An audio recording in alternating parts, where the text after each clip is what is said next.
Life needs more Cedar Point, more smiles, more surprises, more screams, more days in the sun and nights on the shore, more oohs and ahs and yums, more moments with your family and friends, more memories you get to share again and again. Life needs more Cedar Point, more than ever. And this year, there's more reason to celebrate than ever at Cedar Point's 150th anniversary from June 26th through August 15th. Get tickets at cedarpoint.com. Los pros comienzan el día aprovechando los servicios exclusivos en Lowe's.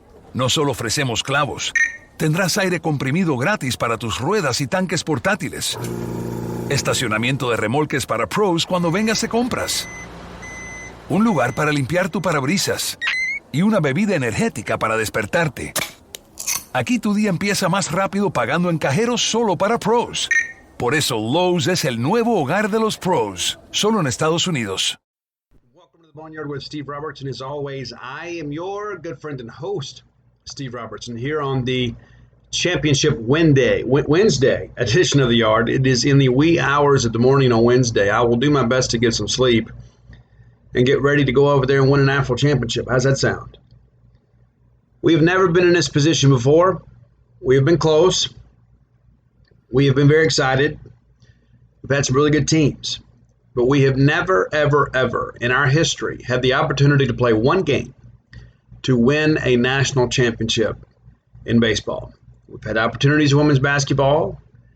We've had some opportunities in the 40s in football, but we didn't get enough respect back in those days. And back in those days, the polls determined the national championship, so it was a matter of opinion. That's the thing I love about baseball. It's not a matter of opinion. It's a matter of who plays well. It's a matter of who shows up and wins.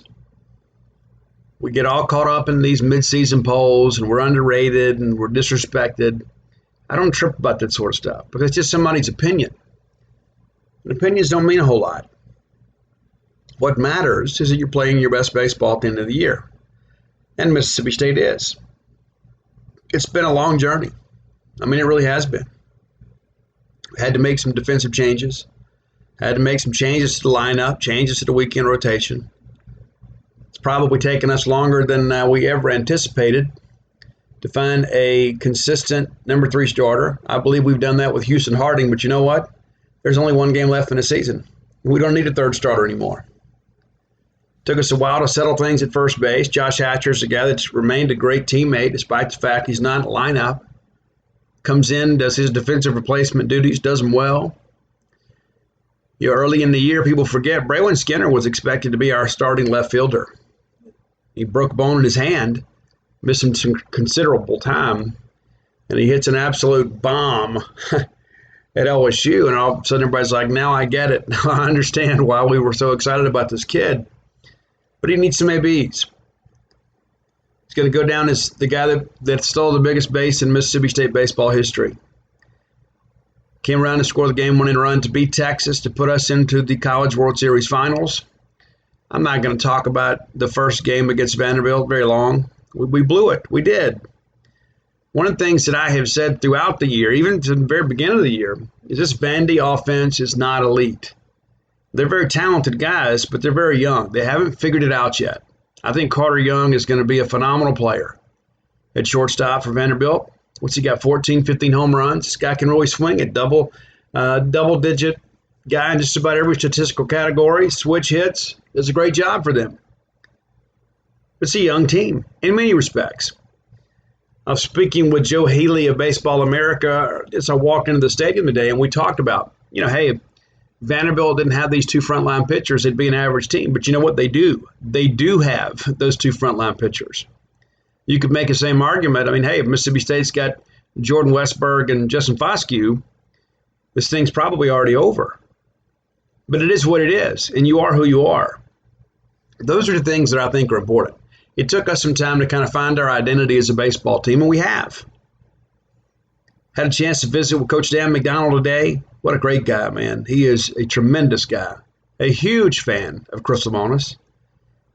Kind of laughed a little bit and said, hey, guys, I told you. I told you. He said, just because he wasn't a superstar yet didn't mean he wasn't going to be. And he is. Chris Lemonis, in just his second full season in Starkville, has us playing for a national championship. He has taken us farther than any coach in our history. That includes Paul Gregory, that includes Duty Noble, that includes Ron Polk, that includes John Cohen, that includes Gary Henderson, that includes Pat McMahon. Taken us farther than anybody's ever taken us before. And I really believe this is just the beginning. I mean, you go look and just think about this for a second. We have not really begun to really see, the fruits of Chris Lemonis and really Jake Gautreaux to a lesser extent, but Scott Foxhall's recruiting efforts. Many of the guys they're playing with, there's some guys obviously went out and got junior college to kind of, fill some gaps for us. But this is not our most talented team. It's not our best team. But it may give us our best result just because of the fact that we got a great coaching staff. We got great chemistry. We got a great nucleus. We got some guys that won't quit. We got some folks that believe that they're deserving to be national champions. And there's a lot of people out there that have a sense of self-entitlement. That's not really the case with your Bulldogs. That's one of the things I've always admired about Tanner Allen and Rowdy Jordan to a lesser extent. But, TA's kind of been the guy. That's not to slight Rowdy in any way whatsoever. But TA's always been like, hey, let's go out there and do it. Let's go out there and prove it on the field. We don't need the polls. We don't need all this other nonsense. We don't need people to like us. We don't have to be a cute story because we're not a cute story. It's really kind of ugly at times. We're not necessarily an exciting offense to watch. We don't go out there and knock the ball over the yard. We grind out at bats. We run people's pitch counts up. And sometimes that can be boring. We foul a lot of pitches off. But yet here we are on the threshold of the school's first ever national championship. I believe we're going to do it. And I know the odds are very, very long. I understand what we're facing tomorrow. You got Kumar Rocker, one of the best to ever pitch in college baseball. And basically all the quality arms in the Vanderbilt bullpen still available to you. So it's probably going to be a relatively low-scoring game. And it may boil down to who makes the big mistake. It may boil down to who gets the big hit. We'll talk about that later in the show. There's a lot to feel good about. There's a lot to cover. I've met so many of you these past 13 days. I think that's right. I got here a week ago last Friday. I'm going to need the GPS to get home. It's been so long since I've been in Starkville. But man, every day has been worth it. Every single day. There's not a single day that I say, man, I tell you what, man, this has been so expensive or it's been so much trouble and I've been gone so long and there's so much going on back home I need to be kind of attending to. I got a new book on the market that I can't really get out and go market right now. But here we are. I wouldn't trade this experience for the world, man. It's been so wonderful to be out here and to watch your players really thrive on the biggest stage in college baseball. There was a time in our program's history where the prize was Omaha. And it was great. We'd never been. And then we got to where we were kind of regulars, for a while. But we didn't maybe truly look like or feel like a team that belonged. I was like, hey, we want to get to Omaha. Anything above that's a bonus. I mean, national championships, come on. Well, that's not the case anymore. And I go back to what John Cohen said when he was hired. Hey, we've been to Omaha, and just getting to Omaha is not enough anymore. So the expectations around our program have changed, and now we're meeting those expectations. That's the thing that just blows my mind. Is, we have dared to dream big dreams before and kind of hope things work out for us. Guys, we're going to finish no worse than the number 2 team in the country. We've been there before. We never finished number 1, though. And that is within our reach and within our power. Got a chance to go out there tonight and win a national championship. And you guys have been phenomenal as a crowd. Everybody's talking about it. The people that I talk to, my hotel and people at restaurants and that stuff, they found out I'm a Mississippi State guy. And they're like, hey, we had some Mississippi State people here earlier. We've taken over the town, man. We're running the show out here. You show up at TD Ameritrade Park, man, that's all you see is maroon. I've befriended several of these security guards, and I'm going to miss them, to be honest with you. They're great people. And one of the guys told me a couple nights ago that he had never seen a more partisan crowd. When Vanderbilt and Michigan played for a national championship in 2019, they couldn't give tickets away. Just couldn't give them away. And one security guard told me he thought there were just more locals here to go watch the College World Series final than there was Michigan and Vanderbilt fans. It ain't like that with us. I had one guy say that probably the only school that could compete with us is LSU. And I threw Arkansas at him. He goes, yeah, Arkansas probably too. But the bottom line is that we're here. We are an elite baseball program. We got an elite team too. We wondered about that at times too. So, we're an elite program, but hey, we're good enough to go win it all. And yes, we are good enough to go win it all. There were times we probably doubted it. You get swept by Arkansas. You drop a Sunday game out there at South Carolina you needed to get. You drop a Sunday game out there at Vanderbilt you needed to get. You lose 2 out of 3 to Mizzou. You get embarrassed in the SEC tournament, but none of that matters anymore. It mattered so much at the time, but it doesn't matter anymore. All that matters now is one game. One game against somebody we know really, really well. Against somebody that knows us really well. And in many respects, and I'm going to say this since people may not like it, I'm okay with it too. Mississippi State is everything that is right about college baseball. It is. And to a certain extent, Vanderbilt is everything that's wrong about college baseball. In Mississippi State, incredible fan support. Vanderbilt, not. Mississippi State, great tradition that has spanned decades. Vanderbilt, not. Mississippi State doing their best to kind of piecemeal this thing together, scholarship-wise. Vanderbilt, not. And so while we may play in the same conference and we play on the same field and we're playing in the same tournament, we are not similarly situated. We are not the same. And my hope is that the baseball gods will smile upon us for doing things the right way, for not looking for an easier, softer way.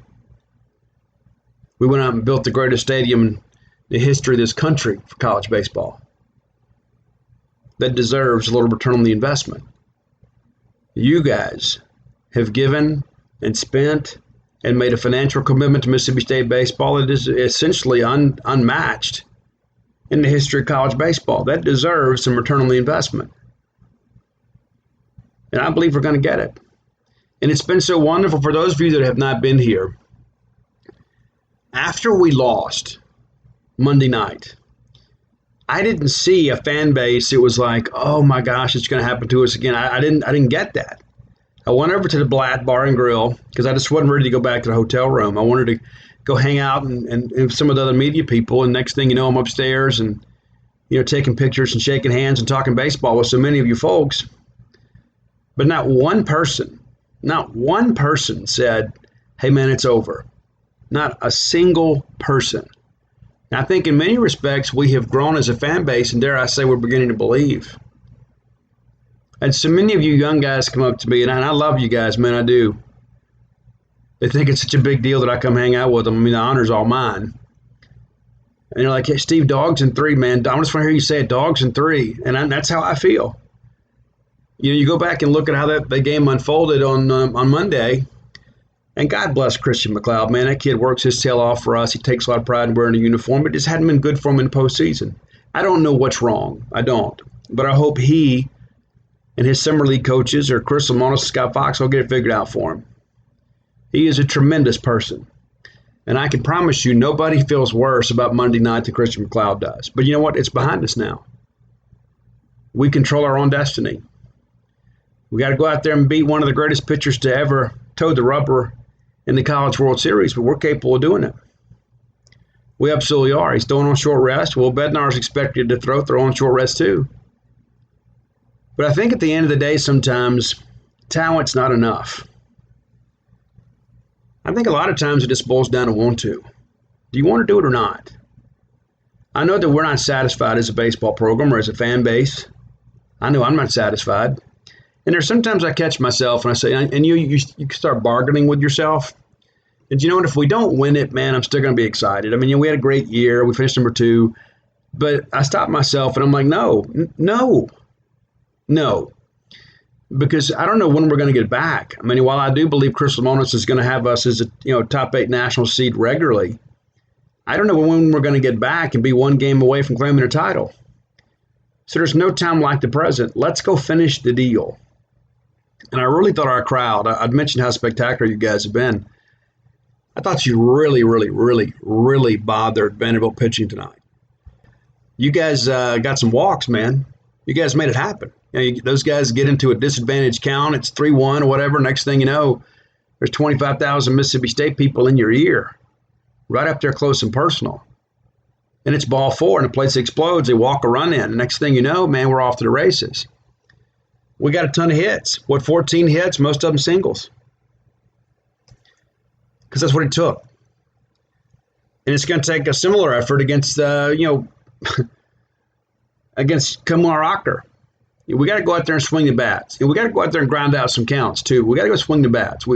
He's not going to give us a whole lot. He might give us a little more than normal because he's pitching on short rest. I mean, I don't think that slider is going to have quite as much bite on it, on such short rest. But I don't think it's about them. I think it's about us. I think it's our destiny in many respects. Maybe I'm wrong. Maybe people be trolling me for years because of the show. But we've earned it. We deserve it. Now it's time to go claim it. It's our championship. It's our year. And I'm a firm believer, too, is that once we break the barrier, once we kick the door down, I think as a fan base, we're going to mature a lot more. And what I mean by that is I think that the whole self-loathing element of our fan base, the majority of it, will say, you know what?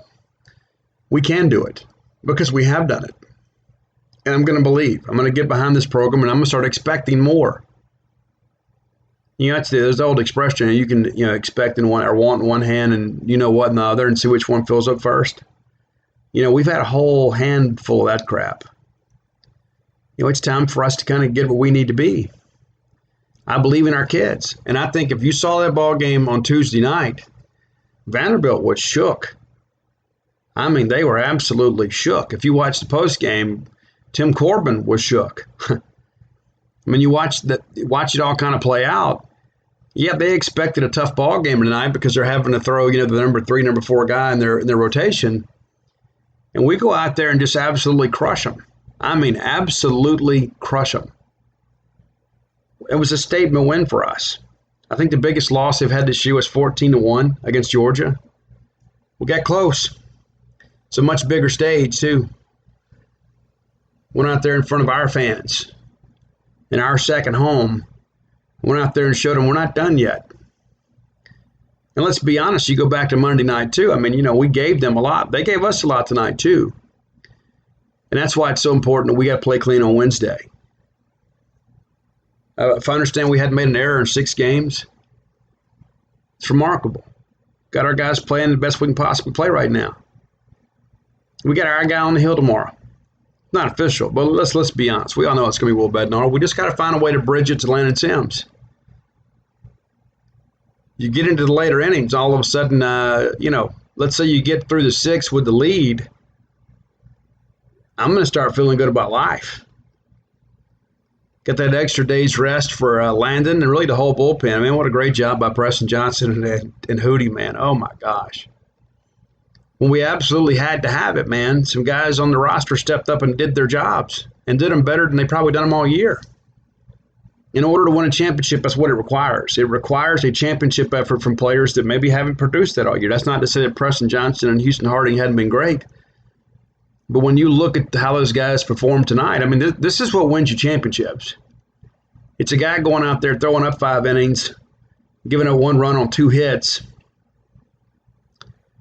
and saving arms for tomorrow, saving Landon Sims. Because, if we'd won this ball game tonight against, their 3rd and 4th starters, about 1 run, and we'd had to burn Landon Sims, we'd be in really bad shape tomorrow. But because we're able to get some separation offensively, and because Preston Johnson was throwing up zeros, we're able to rest a lot of guys. We still got Parker Stinnett, still got Brendan Smith. I think probably the only guy on the staff that's unavailable tomorrow is Preston Johnson, and probably Houston Harding. I mean, goodness, everybody else is available. And I thought we managed it really well on Monday night. Even though we lost the ball game, we got some work for a lot of guys. I think we can piece this thing together. I mean, do we throw Cade Smith out there in middle innings, maybe get us an inning or 2? Maybe so. He's been downright, dominating at times in the postseason. Really high on that kid. But no matter how we slice it, no matter what everybody else says, what everybody else thinks, it doesn't matter. We're a game away from winning the national championship. And I believe we're going to do it. I've said that for a couple weeks now. I've said it on this show a million times. There's not a dominant team in college baseball. All we got to do is find a way to get to Omaha and we'll just see how the matchups look. Well, here we are. Playing the last game of the tournament. The last game of the tournament involves Mississippi State. And how many times have we been in this position and say, oh, man, I just wish things would go our way for once. We'd have a chance to do it. Well, we do. And granted, I'd love to see Bednar, for a week's rest. But it is what it is. Well, Bednar's not going to make any excuses for you. He may not be 100%, but I know he's going to go compete because he's got dog in him. That's who he is. He's a dog. So I'm expecting a dog effort from him. And hopefully he can get us 4, maybe 5, maybe even 6. And then we bridge it to get to Landon Sims with a lead. I like our chances. It's important to get out to a good start offensively, too. And listen, Kumar's a guy, too. You're talking to guys that know the game. They'll tell you, when you're a power pitcher, especially a guy as big as he is, when fatigue sets in, you start leaving balls up. All of a sudden, that breaking ball that, was diving down and people were chasing out of his zone, now it's in his zone. Starts out in somebody's eyes and ends up in the bleachers. When you're throwing the power fastball, sometimes you can't get it up enough when you get tired. And so, yeah, I'm sure he'll be jacked up and ready to go. I mean, listen, he is an absolute monster. He is, and he is a freak of an athlete. But you know what? He's been beaten, and he can be beaten again. And to be fair, I think all the pressure is on them. They're the defending national champions. And what's crazy about that, too, is they haven't won a single title all year. They didn't win the SEC East. They didn't win the SEC. They didn't win the SEC tournament. Now here we are playing for a national championship.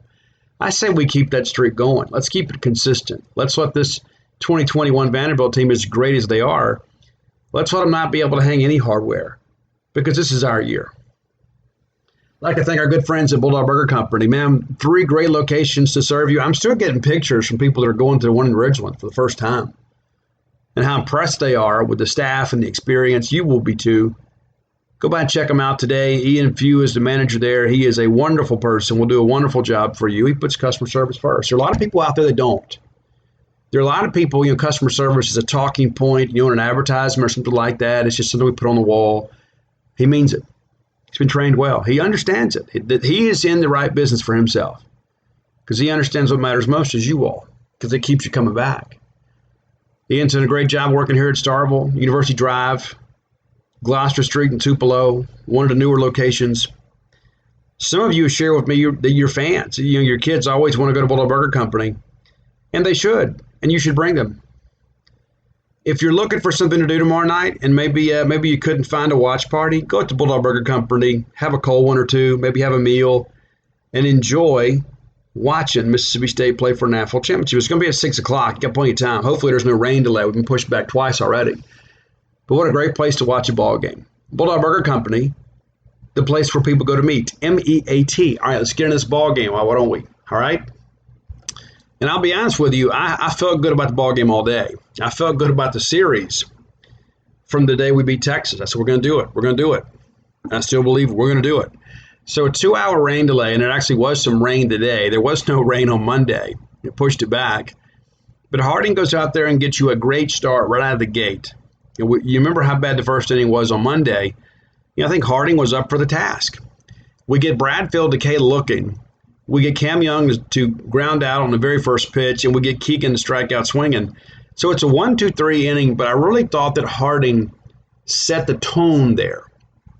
It wasn't just feathering that changeup in there. He was mixing his fastball in, and of course, there's so much velocity differential between the fastball and the changeup, the fastball looks even stronger. And I thought that was really the case today. So you get a 1-2-3 inning. State comes out, gets him a lead right away. Rowdy Jordan flies out at center field, and actually a really good at bat. And I thought Christian Little was really struggling early on here. We probably let him off the hook a little bit early, but it worked out. TA strikes out looking, and again, that's a full count there. And listen, Rowdy and TA both saw a bunch of pitches early. You get that kid out there, and he's a young guy, and he's going to be a star. He really is. I mean, Christian Little's going to be a name to remember. And I think the moment may be a little bit too big for him. Cam James then reaches on an error. He hits a ball, kind of just flicks the bat out there, rolls it out there towards Jason Gonzalez. And then Gonzalez just looks like $1 million, but that doesn't always play that way. And that was the case here. He picks it up, he throws to first. The throw is offline, and Dominic Keegan has to come off the bag. Cam is there safe. So we extend the inning, and we talk so much about action. You know, I like to hit and run. I like to bunt, run. I like to run the bases. You know, sometimes you can't do it. You know, sometimes you don't have the personnel. Cam James is a guy that is a stud as a base runner. So we start Cam, and we hit and run right behind him. And Luke rolls that ball down the right field line near the right field corner. Cam comes all the way around to score at first. And Vandy misses the cutoff man. They may have had a shot if you hit the cutoff man, but you miss a cutoff man, and then you know, your first baseman's got to feel that there's just not no play there. They hold Luke Hancock to a single, but it's 1-0. And you're like, you know what, we were at 1-0 the day before, but this time it was different. So we actually have a chance to kind of keep this thing going. They walk Logan Tanner on 4 pitches, and then DeBrule strikes out swinging on a full count, which was a bit of a surprise for me because he is so skilled with the bat and probably has the best eye on the team when it comes to that sort of stuff. You know, he there's a lot of good takes with him.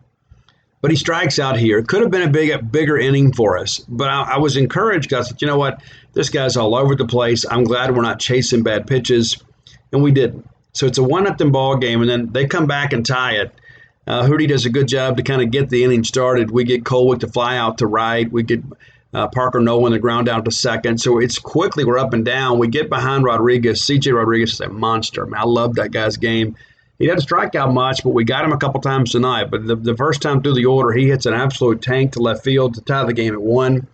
And then we get Javier Vez to fly out to center. So it's a tie ball game after 1.5. But I think we still all felt okay. And then we get into the bottom of the second. We don't answer the score there. Cumbus flies out to left. And then Kellum Clark doubled to right field. And you're thinking, okay, we're guaranteed to get the top of the order up here, so maybe we can push Clark along and retake the lead. Didn't work out for us. Lane Forsythe actually had a really good at-bat here and rifles one all the way to the track in right field, and that's not really his game. But what it told me is he's seeing the baseball well, because a lot of times he doesn't. You know, he's a young guy that needs at-bats, needs reps, needs to see live pitching, and he's going to get there. He is an absolute star defensively, but the offense is going to catch up, and he had a really good game for us tonight. We actually requested him in media, but you know, because it's a freshman, that sort of stuff, and he finally gets a good game going, they want to leave him alone, and I understand that completely. But then Kellum Clark takes third on that long fly ball, and Rowdy Jordan grounds out a second on the very first pitch. It took a little while for Rowdy to get going tonight. Top of the third, we do a good job here. We get Thomas to pop up to first. We get Gonzalez walks, and then Bradfield flies out to center. And then we have the fielder's choice there. We force the guy there at second. And I think Cam James playing a good defensive level for us right now. I mean, that was one of the things early on. We just kind of wondered about defense, but he's growing up right before our eyes. So we get to the bottom of third here, and this is the decisive inning. This is the one, it's like we had with Notre Dame, or we had the game with Texas. We put together some runs here. So TA singles to the shortstop. It's kind of a crazy play there. He hits that ball hard out of the short, and it actually gets stuck in the glove, which makes it a hit. People say, well, Steve, it should be an error. No, it shouldn't be. It's absolutely a base hit because, errors are, basically an unforced error. Like it's a routine play that you don't make, so they give you an error. You don't get charged for an error when your equipment malfunctions. And that was the case here with Cam Young, who, I think he's going to be a great player. Well, then they walk Cam James, and again, it's a lengthy count here.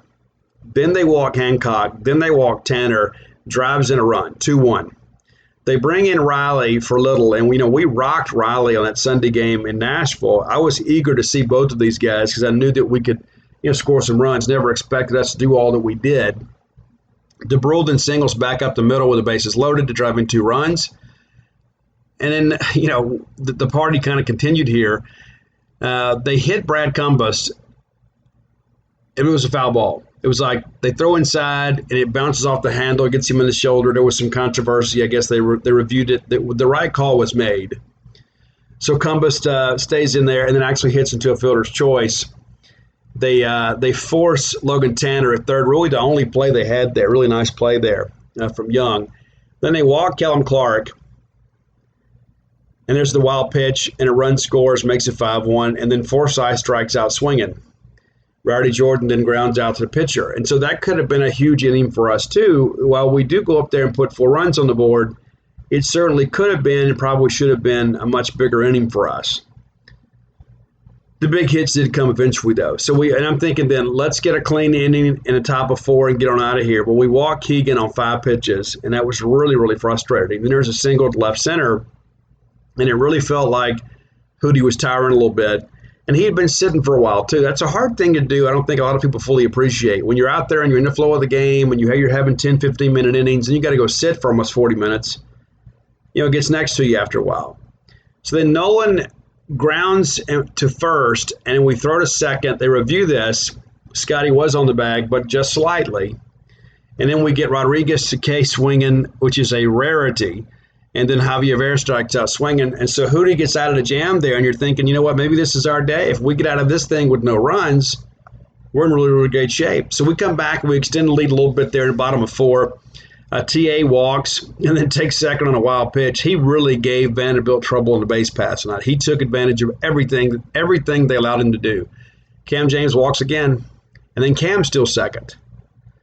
Because TA had gone, because we go on the wild pitch, and then Rodriguez throws it away, so we've got a runner at third there. Cam Still's behind him, so now you got runners at second, third, nobody out.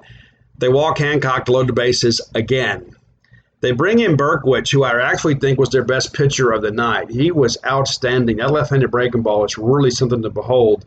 And he starts it so far inside, you kind of give up on it. Next thing you know, it's breaking back across the plate. He's a guy we're going to have to watch kind of moving forward. Logan Tanner then flies out near the tarp over there, and the shortstop, Cam Young, runs it down. Then DeBrule grounds to the shortstop and then beats it to first, and a run scores to make it 6-1. Cumbest K swinging there. Cumbest didn't have a good day at the plate, and that's okay. We didn't need him to. So it's a 6-1 ball game through 4, and it seemed like we had been at the ballpark forever. We had a 2-hour rain delay, and you look up and like, it's just the 4th inning now. So we bring in Preston Johnson, and many of you were like, oh, why are we pulling him? I mean, Houston was on fumes, man. And Chris said so much in the postgame. It hadn't been that long ago that he pitched, and he's not a guy that really goes deep into ball games very regularly. And so these are high-stress innings for the kid, and he goes out and does his job, and we get it to Preston Johnson. At this point, it's a 6-1 ball game, and you're thinking, how long can we ride Preston Johnson? And Preston's a former starter, so it's not completely out of the realm of possibility to think he could finish this thing, and obviously he did. He comes in, gets a quick fly out from Thomas, and I think Thomas is a great player at Vanderbilt, kind of underappreciated. Gonzalez case, Bradfield in triples to right. I thought for a while there TA may have a play on that, just couldn't come up with it. And then we get Cam Young to strike out swinging. So it's 6-1, middle of 5, and I think right here we were starting to feel it a little bit. Well, we tack on some more runs here in the bottom of 5. Kellum Clark strikes out on 3 pitches, and then Forsythe does a great job, gets an infield hit here, and it's crazy how life works. You keep hitting the baseball hard at somebody, and the next thing you know, things begin to kind of roll for you. So he hits that ball to third and then beats it out and gets an infield hit. Cam then goes right back up the middle to drive in the run, make it 7-1. Luke Hancock singles to center, and we drive in Tanner Allen. And so now it's an 8-1 ball game, and then Logan Tanner strikes out swinging. But, we have taken and extended this lead. And so now you start thinking, man, we really can ride Preston Johnson for a while. With a 7-run lead, why would we even consider throwing somebody else and burning another arm? And there wasn't a lot of activity in the bullpen after this moment in the game. Top of 6, we get Keenan to ground out the short. They pitch hit Spencer Jones for Colwick because, we have brought in the right-hander there, and we walk him. Then no one flies out. Rodriguez strikes out swinging. There's your second K of Rodriguez, one of the most difficult guys to strike out in the country. Bottom of 6, we don't do much here, but we kind of, again, we're knocking the ball around a little bit, making them play defense. DeBrule strikes out swinging. Cumbest singles to the right side. Really did a nice job of hitting there. The ball was outside. It was a point of contact issue. Rather than try to pull that thing and ground it back to the second baseman, he goes with it and really hammers that ball through the right side. Clark then gets a fielder's choice, grounds out. They force a runner at second. They can't complete the double play. And then Forsythe just tomahawks one into left. And so now all of a sudden, that bottom third of the order, Forsythe's all of a sudden found something, and has a really good day. They actually had 3 hits on a day for us. I mean, goodness gracious, I don't think he's had that many in the postseason combined. How great is that heading to the championship Sunday? All of a sudden, our 9-hole hitter's starting to produce a little bit. There we go, Lane. And so then Rowdy strikes out looking against a full count there. I really thought I thought it was a strike. I don't think the zone was a little bit of an adventure tonight, but I thought that pitch was a strike. Top of 7, Preston's dealing. We go 1, 2, 3 here. We get Voss to fly out. Thomas K's looking, and Gonzalez strikes out swinging. I thought Jason Gonzalez was really, really rough tonight, offensively and defensively. We get into the 7th. They bring in Owen for Berkwich, and I was really glad to see Berkwich go. And this is where we open the game up even more and just put it out of complete possibility here. So they change catchers to bring in Romero, and that's big later on. And so the first thing Owen does is hit TA with a 0-1 pitch. I don't think it's anything deliberate because next thing you know, there's a ball in the dirt. TA's taking second. Cam Jameson strikes out looking, and TA still third, and it was all him. I mean, the pitcher never looked at him. It was ridiculous. I mean, it was absolutely ridiculous. He's out there dancing around. Next thing you know, he's just running by him. So now we've got the runner at third with less than 2 outs. I think we're all starting to feel pretty good about life here. I know I was. I'm thinking, you know what? I just want to get out of here. Let's get this game over. Let's get it over and get onto the house and start thinking about tomorrow. So we're in the 6th here. I've kind of got all kind of discombobulated here because I'm really tired. So TA, let me pause this just for a second. Let me figure out where I'm at. Okay, I got it. As I told you guys before, I'm really tired. It's bottom of 7. I hit the wrong button here. Next thing you know, I'm off to the races and I can't find my spot. So bottom of 7. TA's now at third, and then they walk Luke Hancock on 4 pitches. And so we go ahead and bring in Josh Hatcher. Hatcher immediately still second. And that threw the ball away. Run scores. Now it's a 9-1 ball game. They walk Logan Tanner, a lengthy at bat. And how big is that going into Wednesday? Kind of getting some of these guys that have been struggling a little bit going. Then they walk. Yeah, they walk Logan Tanner. Then DeBrule singles back through center field. Just another great job of hitting there. And that's the thing. You start getting all the dogs pulling, man, in the right direction. DeBrule all of a sudden is getting hot here in the series. Lane Forsythe's got 3 hits for you. Logan Tanner's starting to hit the baseball. All of a sudden, you've got some length in your lineup when it matters most, and that's in the championship series. Cumbus is hit by the pitch. Like I said, Brad kind of had a tough night, man, but it was a lengthy at bat. You did a good job kind of putting this thing together. Bases are now loaded, and they pitch run for Cumbus and bring in Skinner. And it's funny how Lamonis kind of gives Cumbus a hard time about recovering from the hit by pitches. For the biggest guy on the team that plays football, sometimes he gets hit by the pitch. It takes him a while to recover. Kellum, a tough night at the plate. A lot of that's because, facing these left-handed breaking ball pitchers. But 3 swinging strikes, and he's out. And then Forsythe knocks it right back up the middle for 2 RBI. It's a 12-0 ball game. Then Rowdy singles to the right side. Does a really good job just kind of staying with that pitch and dumping it in the right field. And Braylon Skinner scores. It's a 13-1 ball game. At this point, it was just, we were just really kind of flexing our muscles a little bit, kind of making a statement. Listen, you guys may have felt good last night, but we gave you much of what you went to bed with, and we're taking it back. That's exactly what happened. It's going to be interesting to see who can win the game 3. So Bradfield then pops up to center. They call it a fly out. It wasn't. There's a lot of that too. There's a lot of pop-ups tonight, and that tells me the off-speed stuff is working. Young then pops up at third base on a 2-0 count. Keegan strikes out swinging. So we're through the 8th.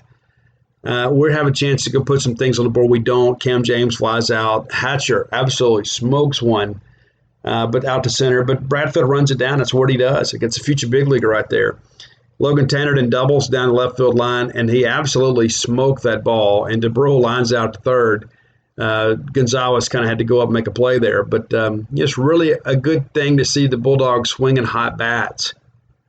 Because we just need one more, right? We just need one more, then everybody can take a break and then go play summer league ball and go back and be with their families. We just need one more from them. So we get to the ninth. Jones strikes out swinging. They pinch hit for Nolan with Bolger. He fouls out to first base. Josh Hatcher over there to make a nice play. And you're thinking, okay, this thing's about over with. Let's get out of here. And then Romero hits an absolute tank that we turn around and wave goodbye to. It's Preston Johnson turns around and says, okay, see you, ball. It's crazy. Then we walk a guy, and you're like, okay, let's just get out of here and get done. I really thought that ball 4 was a strike. It would have been if I'd have been an umpire in a 13-2 ball game. Thomas then grounds out to second. Think Kings Island is just a coaster park? Think again. It's a get back to fun with family and friends park. A find your new favorite food park. An outdoor entertainment you'll remember forever park. A beat the heat all summer long park. It's a discover something new every visit park. All this and coasters too. All at Kings Island. Right now, everyone pays kids' price. Kings Island tickets, just $45 online. Los pros comienzan el día aprovechando los servicios exclusivos en Lowe's. No solo ofrecemos clavos, tendrás aire comprimido gratis para tus ruedas y tanques portátiles. Estacionamiento de remolques para pros cuando vengas de compras. Un lugar para limpiar tu parabrisas. Y una bebida energética para despertarte. Aquí tu día empieza más rápido pagando en cajeros solo para pros. Por eso Lowe's es el nuevo hogar de los pros, solo en Estados Unidos. There's a ball game, so we don't have to hit. Let's recap the numbers here just a little bit here.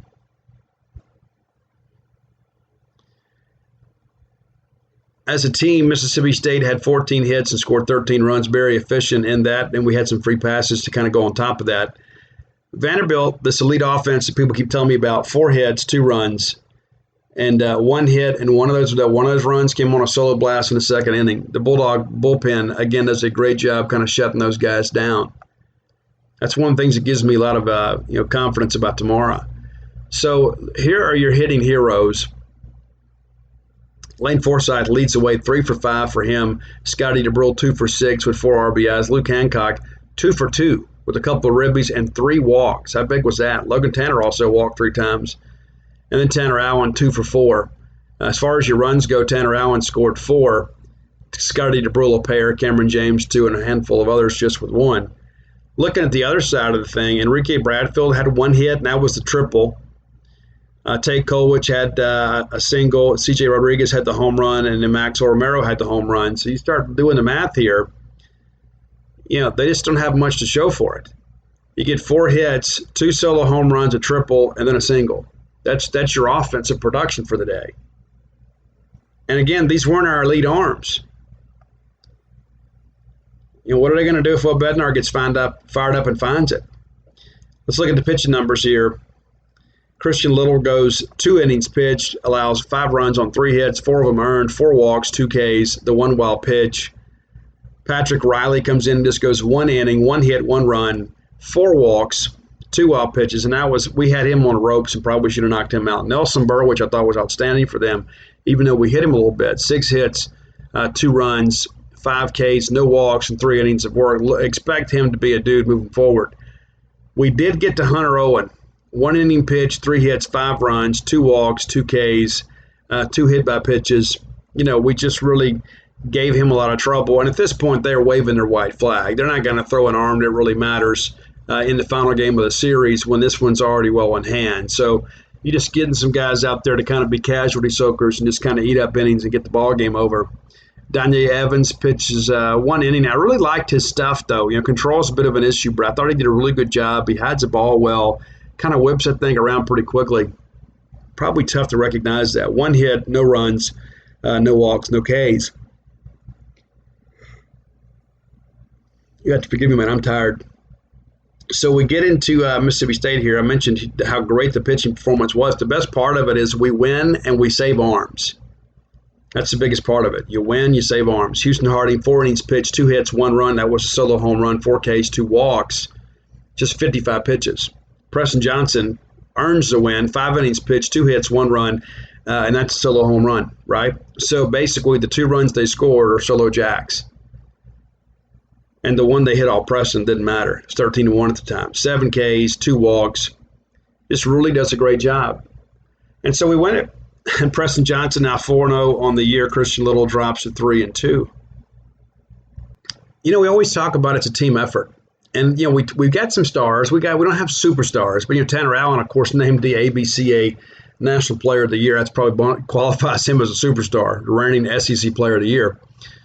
But it's a different guy every night. And I know that's kind of come up a cliche, but, you know, who knew that Scotty DeBrew would be your leading run producer? Who knew that Lane Forsythe would be your leading hit producer in this ball game? In order to win championships, that's what you need to happen. You need to have some guys out there that kind of have some career moments, those career-defining things that put you over the edge. And that's what we had on Tuesday. Very happy with the result. A lot of unhappy Vandy people when we were walking around, I can promise you that. They were not the least bit happy about what had transpired. They feel good about Kumar being on the hill, so we'll talk about that a little bit later in the show. Okay, now it's time for today's Top 10 list, brought to you by JohnnyPacker.com. That's JohnnyPacker.com. Visit JohnnyPacker.com today to find the latest in all the sunglass wear that you're looking for. Great people, great product, great prices. John Packer himself has struggled with cystic fibrosis his entire life. And a portion of your purchase will go directly to the Cystic Fibrosis Foundation. I'm going to encourage you to get involved with that because it is a great cause, but also, too, it is one of those situations where I think we need to do business with Bulldogs as best we can. Visit the website today, and if it shows that your favorite sunglasses are sold out, shoot them an email by using the Contact Us link. They've got the new blue light glasses that make it easier on people like me and you that sit behind a computer screen all day. JohnnyPacker.com.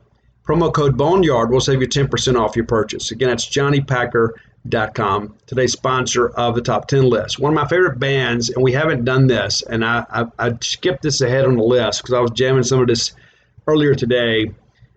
It's Blackstone Cherry. I think they are a modern-day Southern rock band that probably doesn't get their due. I have seen them several times. They are a great band. Some of the ballads that didn't make the list, Things My Father Said and All I'm Dreaming Of. All I'm Dreaming Of is just a great track. I think everybody feels that way. Go check it out today. But here's your top 10 list. Those are your honorable mentions. Top 10. Number 10, Burnin'. But, I mean, from the very beginning, that riff kicks in, and all of a sudden, you know you're on a roller coaster. Number 9, going back to the beginning, it's a song called Blind Man. That's off the very first album. That's back to my old MySpace days. I used to have that as my song on my MySpace page. Number 8, Cheaper to Drink Alone. And that's about, you know, relationship. It kind of comes unfolded there. Number 7, off the Devil in the Deep Blue Sea album, it's Like I Roll. Great track. You probably heard that one. Number 6, from the same album, it's In My Blood, It's in My Soul. The title is In My Blood, but the chorus is something that's very singable, shall we say. Number 5, a song that actually was made famous by the Florida-Georgia line was actually a Blackstone Cherry original. It's the song Stay.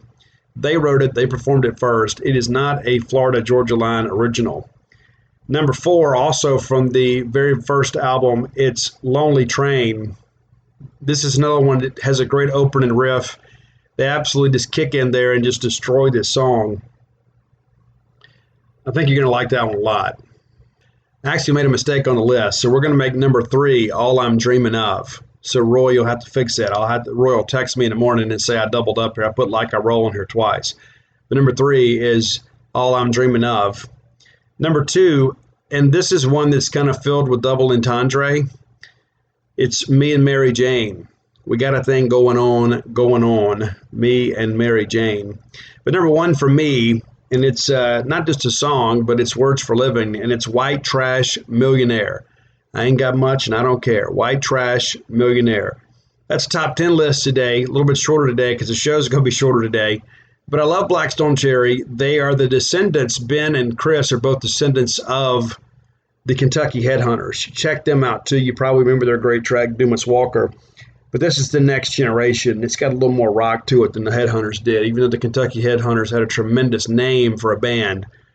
Blackstone Cherry, absolutely phenomenal live. If you get a chance to go see them, last time I saw them was at Rick's with the Cadillac 3. I think you'll dig those guys. Me and Blake Dees went to that show, and a couple of his friends. But there you go. That's top 10 list Blackstone Cherry songs. I love them. You'll love them. If you don't, I don't know if you enjoy Southern rock. There you go. Top 10 list brought to you again by JohnnyPacker.com. Next segment of the show brought to you by Campus Bookmart. Stan the Man is out here in Omaha. I've seen Stan. He's doing well. But the fine folks back home, Miss Kathy Brown, the lovely, talented Susie, and who was arguably the most lovely and talented woman in the Golden Triangle. Go by, see her, and always with a smile on her face. I've had so many people that say, Steve, I've met Susie, and she is phenomenal. I would not steer you in the wrong direction. You'll be glad you did.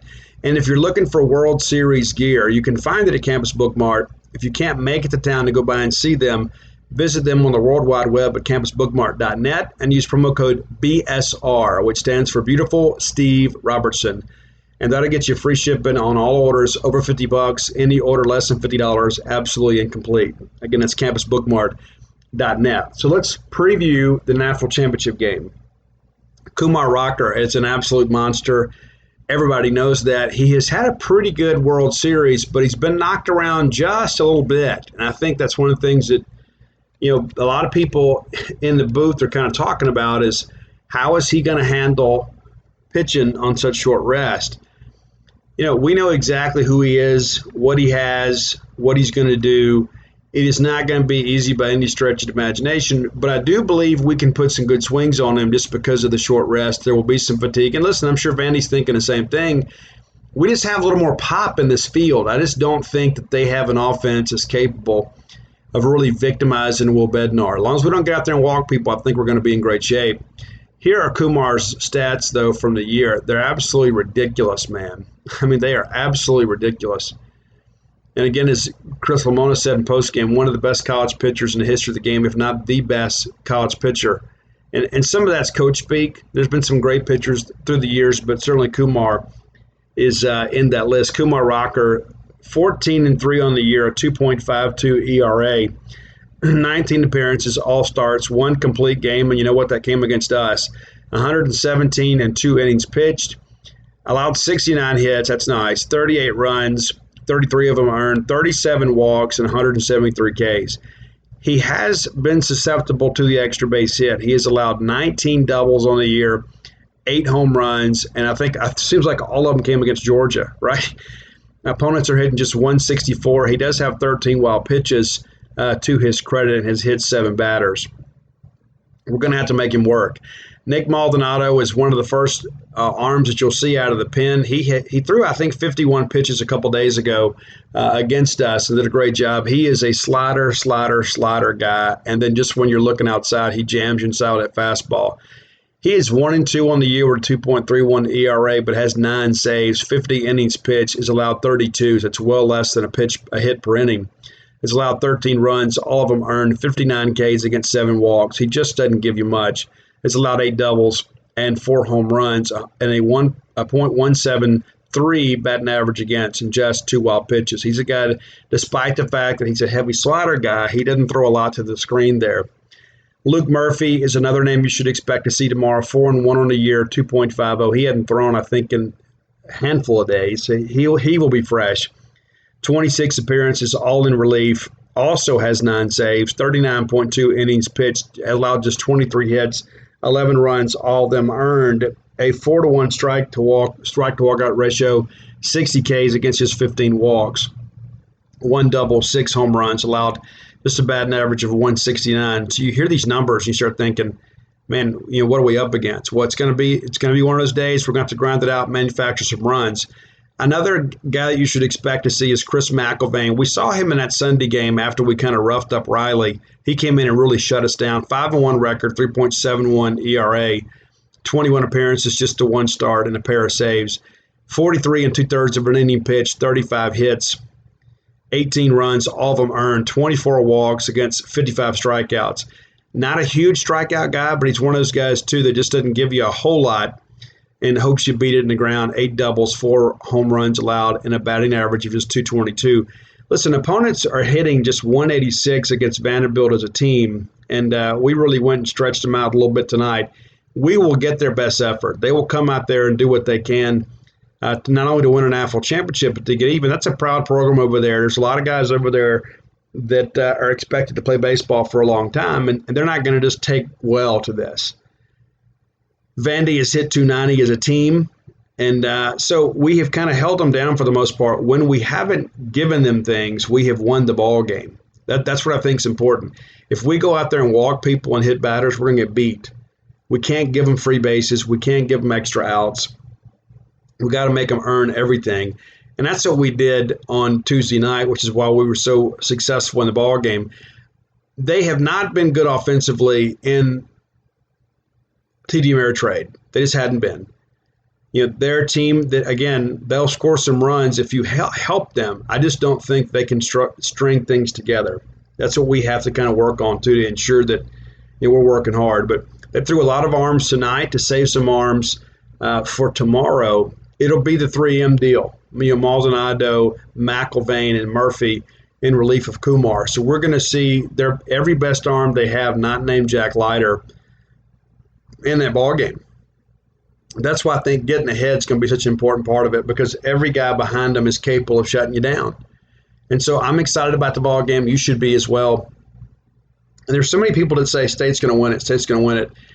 Don't look for a 13-1 ball game. If it is, it'll be a huge, huge surprise if we do anything like we did tonight offensively. But what we've got to do is move runners. We got to steal bases. As good as a receiver as Rodriguez is, and as tough as an out as he is at the plate, he does have a tendency to throw the ball away a little bit. And those are the things that we have to take full advantage of. They also have made a lot of errors in Omaha. They hadn't always been able to field it clean. We have been so far, and that's going to be an important part of it. I mentioned to you guys earlier, I guess it was in the show previewing the series, they're now 12-7 away and 7-3 neutral. So they are not a team that has done really well away from their home park. 30-6 in Nashville, and so you can kind of do the math there. 19-10, overall away from their ballpark, and so that it's certainly winnable by every stretch of the imagination. It's not anything I think we have to be scared about. The pressure is clearly on them, and I think this is where you guys as a crowd can make a big difference. You got to ramp that pressure up. And listen, you can't not be loud. And I know it's a double negative. You got to stay engaged in the game. I know it's easy when things aren't going our way for us to sit on our hands, but I think we can be the 10th man there. I think that's an important part of things. It's our time. And I wouldn't want it any other way. And I mean that. I think it would probably have been an easier matchup for us to play NC State. But the fact that we're going to play Vanderbilt and we're going to see their best arms on Wednesday when we win it, and I believe we will, we won't have to listen to anybody say, well, if we had Rocker, if we'd had this, we'd had that. We ain't got to listen to any of that. We have a chance to really go validate ourselves as a program and claim our first national championship. And I do say first because I know that I think number 2 will kind of come in quick succession. I really do. I think that we're about to really turn a corner as a program. I'm tired of being on that list of Florida State. You know what I'm saying? Like, well, the 2 teams that have been here the most that hadn't won, it's Florida State, Mississippi State. I said we just let Florida State have that. I mean, I think that is theirs to own. They're well ahead of us in that statistic, but we're number 2 on the list, and I'm tired of being on the list. Let's get off the list. And I'm ready to go to bed so I can sleep late and then get up and go take my kids to lunch and then go watch the ball game and celebrate a national championship. I had said before that I was probably going to leave Wednesday night and try to kill some of the drive. If we win it, I'm going to be eager to get on the road on Thursday. But I want us to hang around here in Omaha and celebrate with you guys a little bit, because when are we going to get a chance to do this again? We've never done it my entire life. And so I'm not going to run off. I'm going to enjoy one more night in Omaha, provided we win. If we lose, I may be ready to just get on the road and get as far away from Omaha as I can. But no matter how this thing works out, I think we can all feel really good about, number 1, where we are as a program and how we have played so far in this tournament. Every game has kind of been nip-tuck except for this one. Of course, we kind of got smashed a little bit on Monday. But the eyes of college baseball are upon us. We're playing before a national audience, and there are a lot of recruits who are going to be watching the ball game, and they're going to be curious to say, listen, what direction is Mississippi State going in? I think we've already entered that. I think now it's just about going and finishing the deal. And when you look at Rowdy Jordan and TA and those guys, that great junior class that kind of came in together, they could go down as arguably the greatest class to ever play at Mississippi State. And that includes Clark and Palmero. Some great individual performances, but these guys have been to Omaha 3 times. And now they're in the finals, and they're 1 win away from winning the national championship. There is no way at all you can compare that to anything else we've had and say it's comparable. The closest thing we had was 2013, and we were all so excited, and we got swept. And we didn't play well offensively. We just didn't. I think we tried to do too much, and that's what I thought what tonight was about. There are times that we take some selfish swings as a team. Tonight, we did a lot less of that. We put the ball in play. We made them play defense. We kind of hit it where they weren't. We put some guys in motion, made them make some decisions defensively, and then we work counts and we let them walk us. We're going to have to do that against Kumar. We're going to have to do that against Vanderbilt. But here's the deal. They're not going to walk in the ballpark.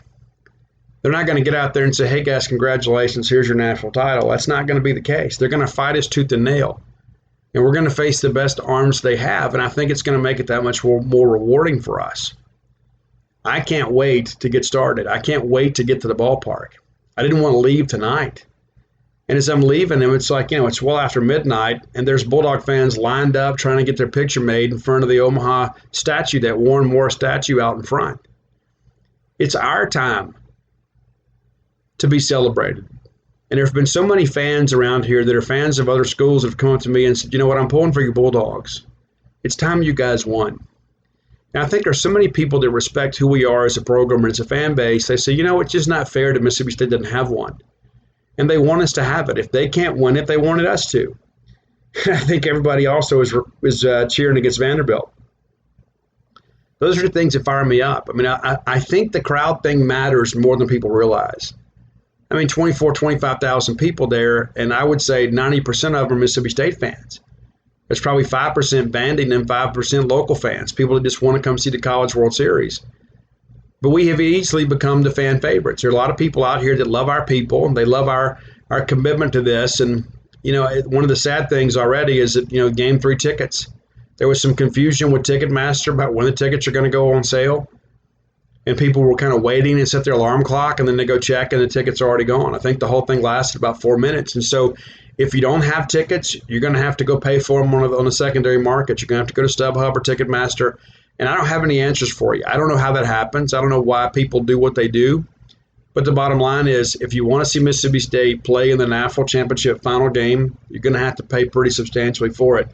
I think it would be worth it. It's also not my money I'm spending. I'm happy to say that my son and his wife have tickets, and they took care of it themselves. I didn't pull any strings. Just like everybody else, they had to get on there and get on the app. And I had told him about halfway through the ball game, I said, listen, if it looks like we're going to hold on here, you need to go ahead and buy your tickets and keep checking that app. And lo and behold, they're able to get some. And I don't say that to rub it in, but we wanted to be prepared because I knew there would be a big push, and everybody's worried about the box office, what's going to happen at 10 a.m. at the box office. If there's no tickets, there's no tickets. And there's a lot of people that are going to be in Omaha that aren't going to be able to be in the stadium. Let me encourage you, find a place, whether it be the Blad or the Mattress Factory or whatever, and go watch it with some other Bulldog fans. It won't be the same, but it'll be good to be able to celebrate. And it reminds you again, if you're not here and you're at home, watch the ball game with somebody you love, because I believe this is going to be a night we're going to remember forever. And I know this, that if we're leading in the ninth inning, I'm leaving the press box, and I'm going to be with my son. And I'm going to celebrate us winning our national championship with him, because that's how much it matters to me. Nobody's going to be dependent on me to tweak the score, right? And I can always go back and get caught up on that last couple plays there in the article. It's important to me, and I know it's important to you all. And we've had so many conversations the last couple of days with fans that everybody says, Steve, we're going to do it. We're going to do it. We're going to do it. And even after we get embarrassed on Monday, we still kind of walked away saying, you know what, we really shut them down the last 8 innings. Maybe we've kind of figured out what they do offensively. And And we're able to kind of prohibit them from doing the things they want to do. So let's continue to work hard and go claim what's rightfully ours, and that's the national championship. Remind you too, Portico, a great place to live. If you're thinking about moving to Starkville, you absolutely have to go to Portico and go check them out. Whether you've hired a real estate agent or you're just kind of working through the process, you can get some information and at least be prepared for what the process will look like. It's a great place to live. It's easy to get to. It's just over a mile away from campus. You turn off of 82 on 12 like you're going to campus. It's the very first right. You cross over a West Point Road, that becomes Garrett Road, and then the next thing you know, you're at Portico. You got anything from 2-bedroom, 2-bath to 4-bedroom, 4-bath, whether it be your primary residence or a home away from home or just your weekend getaway or perhaps an investment property. Portico is absolutely great. Great construction.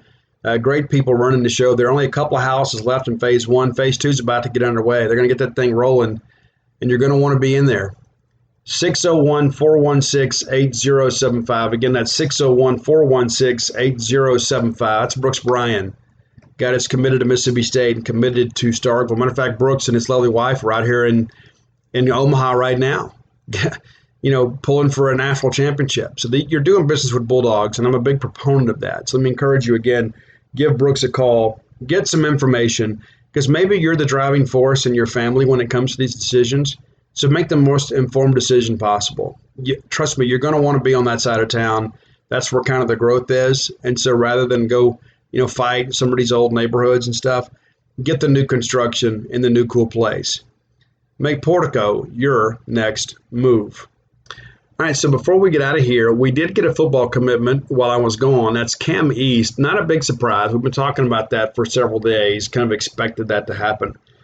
And so it's finally done. State currently ranked 15th in the country, and I suspect that we're going to finish somewhere around 17, 18, because I think the strength of this class is going to be in the defensive line. But, we're in pretty good shape, 4th in the SEC. Let's take a look at Cam East, because I think maybe some guys, you guys don't know him perhaps as well as you'd like to. Cam East out of St. Aug, which is a powerhouse. That's the same high school that produced Leonard Fournette. So, these are guys that are kind of familiar with the high level of play when it comes to football. So, Cam East, great job for him there. This is a guy that's got double-digit offers. Pretty impressive offer sheet, too. I know many of you appreciate that because it kind of validates your opinion. So, of course, he has to offer from State. He has to offer from TCU, Arkansas, Colorado, Florida State, Georgia, Houston, Memphis, Texas Tech, Virginia, and a few others. And you say, well, Steve, what about LSU? LSU has been on him a little bit, but they have not really gone on him. And I understand that one of the coaches down there was really honest with him and said, hey, listen, this is probably not going to happen. And so if you really want to play in the SEC, you need to kind of look at some other options. And so Mississippi State had been on him. Mason Miller done a good job. Arkansas, of course, had been on him really hard. And it looked like Arkansas was leading for a while, but now State's got the commitment. I do expect this commitment to hold. Of course, if LSU gets involved late, things could get dicey. But again, they hadn't done much with him. Cam East is an outstanding player. I will have an article out once we get back, kind of what to expect from him. I do think he is a tackle prospect. He's at 6'7", 280. He is that massive, long limb offensive tackle prospect that Mike Leach has been very successful with. And Cam also a very intelligent guy. One of the first questions that he asked when he had his Zoom call with the staff back in the spring is, hey, Coach, are you taking commitments? And then he was told, then, we'll take your commitment right now. We're not going to take a commitment from just anybody. Well, we would take you. That made a real impression on his family because he felt that he was wanted at Mississippi State. And so now he's a Bulldog. So that's something to be excited about. I'm excited about it. You should be as well. Cam East has done a great job, and I think that he is a true bona fide offensive tackle and will do a great job for us in the years ahead. I don't know what's next for Mississippi State right now because I'm kind of unplugged. Paul's been working on that for us the last couple of weeks while I've been gone. And once I get back, we'll kind of get tuned back in and we'll get ready for those July camps. Dead period is on us now, so there's nobody on campus. So things in recruiting will slow down here for a couple of weeks, and we'll be able to hopefully be crowned as a national champion. And then we can kind of get back into football recruiting, and I look forward to doing that. Got some other irons in the fire, and I want to thank you guys, too, for those of you that have gone out and bought Blooms of Oleander. I've had several people that have come up and said, Steve, I've already got the book, and I love it. It means so much to me to hear that. If you're looking for Blooms of Oleander, you can find it at Amazon.com, BarnesandNoble.com, BooksAMillion.com, or at Lemuria Books and Alternro Books, Book Martin Cafe. If you want personalized copies, call Book Martin Cafe, and I'll sign those things for you, whatever you want. Whether you're buying them for yourself, your wife, or some other significant other, I'm happy to do that. If you're looking for the other books, go to alphadogsthebook.com. That's alpha, DAWGS, thebook.com. And you can get personalized copies of Flim Flam, Stark Villains, and Alpha Dogs. I have a lot of people that come up and say, Steve, how can we help you and how can we support you? Buy some books and subscribe to Gene's page. Or order yourself some Stark Villains gear at starkvillains.com or starkvillain.com. starkvillains.com. Go check it out today. And that's the fine folks at Deep South Palette that handle that for me. Done a great job now for over a year. I see a lot of Stark Villains gear out here in Omaha. Does an old boy proud to see all that stuff. So I told you guys it'd be a shorter show today. And it's true. I got to get to bed because it's a big day for us on Wednesday, a really big day for us. And so my hope is that you will have some memories that'll last you a lifetime. I've heard so many of our silver-haired dogs that have said, you know what, Steve, I've waited my whole life for this, and I believe we're going to do it. I've waited my whole life, too. I'm not as old as many of you, but I believe we're going to do it. It's not going to be easy by any stretch of the imagination, and there's going to be a couple things go wrong in this ballgame early. There always are. But I think we are tough enough and resilient enough to come over. And if you've seen Chris Lemonis' speech, he said, you know what, you got 4. We didn't come here to win 4. We came here to win the national championship. We didn't just come here to get a T-shirt and take a fun trip. And baseball was a sideshow. We came here to win the national championship. And that's our goal. And it's going to be our goal every year. And it's going to be some years we don't make Omaha and we're going to feel like the world is falling. And you know what? I look forward to those days because it means that we've really graduated as a program. But for now, let's go get our trophy. Let's go have our moment at TD Ameritrade Park. Let's have our Omaha magical moment for everybody that's involved in this thing. You know, for Rafi, for Will, for Brantley Jones, for Ted Milton, for Mike Kelly, for Bruce Castoria, for Ethan Small, for Hunter Renfro, for Adam Frazier, for Jake Mangum, for Brent Rooker. You know, for all these great Bulldogs that we've had, you know, Jeff Brantley, Bobby Thigpen, Paul Mahalman, and the list goes on and on and on. And sometimes I think the weight of all that is a lot for our players. But I think this group is tough enough to carry that burden. And I think it's time we go finish the deal and take our rightful claim as the kings of college baseball. That's going to do it for today. I'll be back with you guys soon. You never know when it's going to be. No, for certain it'll be here by Friday, but you have to give me some traveling time too. So we'll see how things go. But until next time, let's all live our lives in a way we'll make more friends than enemies, and people can see a difference in the way we live. Think Kings Island is just a coaster park? Think again. It's a get back to fun with family and friends park. A find your new favorite food park. An outdoor entertainment you'll remember forever park. A beat the heat all summer long park. It's a discover something new every visit park. All this and coasters too. All at Kings Island. Right now, everyone pays kids price. Kings Island tickets, just $45 online. Los pros comienzan el día aprovechando los servicios exclusivos en Lowe's. No solo ofrecemos clavos. Tendrás aire comprimido gratis para tus ruedas y tanques portátiles. Estacionamiento de remolques para pros cuando vengas de compras. Un lugar para limpiar tu parabrisas. Y una bebida energética para despertarte. Aquí tu día empieza más rápido pagando en cajeros solo para pros. Por eso Lowe's es el nuevo hogar de los pros, solo en Estados Unidos.